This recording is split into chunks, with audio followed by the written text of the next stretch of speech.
আজকের ভিডিওতে আপনি শিখতে পারবেন আপনার মোবাইল ফোন দিয়ে কিভাবে দেখবেন আপনার এলাকায় বা পার্শ্ববর্তী যে কোনো জায়গায় কত ডিগ্রি গরম পড়েছে এখন। এইটা দেখা কিন্তু খুবই সহজ। তো সম্পূর্ণ ভিডিওটি দেখলে আপনি খুব সহজে এটি করতে পারবেন। সম্পূর্ণ ভিডিওটি না টেনে দেখুন, টেনে দেখলে আপনি গুরুত্বপূর্ণ সেটিংগুলো মিস করবেন। আপনি যদি আমাদের চ্যানেলে নতুন দর্শক হয়ে থাকেন তাহলে চ্যানেলটি সাবস্ক্রাইব করুন এবং পাশে থাকা বেল বাটনে ক্লিক করে অলে ক্লিক করুন।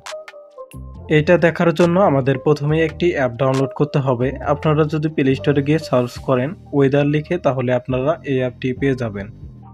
অ্যাপটির লিংক আমি ভিডিও ডেসক্রিপশন বক্সে দিয়ে রাখবো, চাইলে সেখান থেকে ডাউনলোড করতে পারেন। অ্যাপটি ইনস্টল হয়ে যাওয়ার পর অ্যাপটি ওপেন করবেন। অ্যাপটি ওপেন করার পর এরকম আসবে। তো প্রথমেই আপনারা আপনাদের ফোনের লোকেশনটি অন করবেন।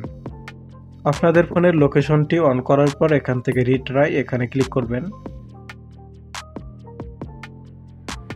তাহলে কিন্তু আপনি দেখতে পাবেন আপনি যেখানে আছেন এখন সেখানে কত ডিগ্রি গরম রয়েছে। এখন আপনি চাচ্ছেন যে আপনি যেখানে আছেন তো এটা বাদেও আপনি চাচ্ছেন যে অন্য একটি জায়গা সার্চ করে দেখবেন যে সেখানে এখন কত ডিগ্রি গরম রয়েছে। তো এটি দেখার জন্য আমাদের প্রথমে যে কাজটা করতে হবে সেটা হচ্ছে এখান থেকে সার্চ আইকনে ক্লিক করবেন।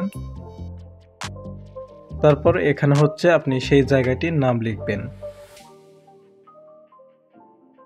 তাহলে কিন্তু দেখতে পাবেন এখন রাজশাহীতে কত ডিগ্রি তাপ রয়েছে। এখান থেকে যদি আমরা টুমরোতে ক্লিক করি তাহলে কিন্তু আমরা মোটামুটি ধারণা পাবো আগামীকাল কেমন হতে পারে। তো এই ছিল আজকের ভিডিওটি ভালো লাগলে একটি লাইক দিন এবং সকল অ্যাপসের আপডেট ভিডিও পেতে চ্যানেলটি সাবস্ক্রাইব করুন। ধন্যবাদ সবাইকে। আসসালামু আলাইকুম।